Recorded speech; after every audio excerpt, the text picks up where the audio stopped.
Firstly, thank you very much taking the time in your busy schedule and coming this evening. I'm sure it'll be a lot more enjoyable than Chris Matthews or some of the other shows that you appear on. Now, Chris Matthews is easy because he not only asks the questions, he answers them. You just sit there.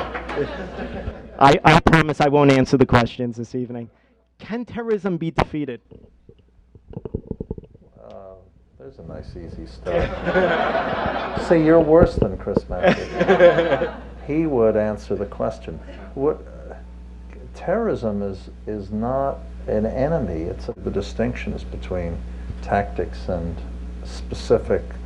The war on terror is a linguistically nutty phrase.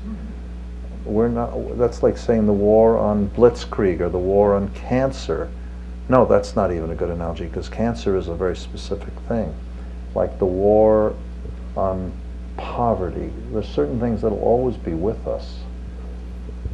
Our enemy since 9/11 is not terror. It's not even terrorists. Are the Tamil Tigers in Sri Lanka our enemy?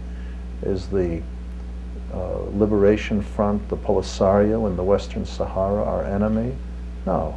Our enemy is Al-Qaeda and like-minded organizations that seek to destroy the United States and Western Europe, and whose primary objective, in fact, is to destroy secular Islamic governments. If you gave bin Laden 4 bullets, I think he would use them, he wouldn't waste any of them on Americans, because he assumes that one president will be replaced by another. His targets would be Musharraf in Pakistan, Mubarak in Egypt, Abdullah in Jordan, and the King of Saudi Arabia. Also Abdullah right now. I'm guessing, but those would be the kinds of people, maybe Erdogan. But that's their target. So can the war on terror ever end? There'll always be terrorism. How can we prevent it? The issue is to contain it, to limit its damage to the United States and other countries that have been targeted, and to attack its root causes. You can't do it by stopping every terrorist. There are too many so-called soft targets in the world, like railroad stations, and they've hardened airports, but you all know that you could get within a certain distance of an airport before you're stopped. You can't keep expanding the perimeter indefinitely.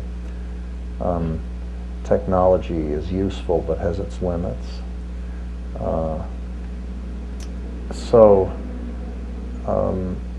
I think the question doesn't have real meaning, but I think it's very interesting that it's the first question you ask, because it's part of a process by which the current administration has led the American public into misunderstanding its own situation.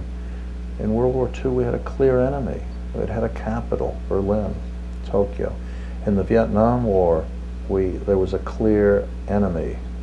Some people didn't like the word, but we were fighting them. It had a clear capital, Hanoi. In the Gulf War, there was a clear enemy, Saddam, and the goal was clear: drive them out of Kuwait. This is something else. That doesn't mean we're not in a tremendous struggle for our national strength, but it's certainly, but it's so interesting to me, as soon as you pose the question that way, you've lost. It's easy to get another suicide bomber. The miracle is we haven't had any events in the US since 9/11, but we all understand it could happen tomorrow again. There'll never be a day when we're terror-free.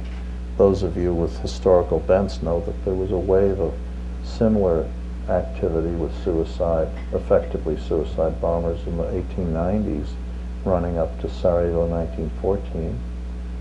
And the ideology that led to that, primarily anarchistic movement, which involved killing one American president, killing Archduke of the Austro-Hungarian Empire, and the Empress of Austro-Hungary, and many other leading political figures all over Europe and attempts in the U.S., that it kind of burned itself out. But if you read Conrad's The Secret Agent, it's astonishing how contemporary it suddenly has become.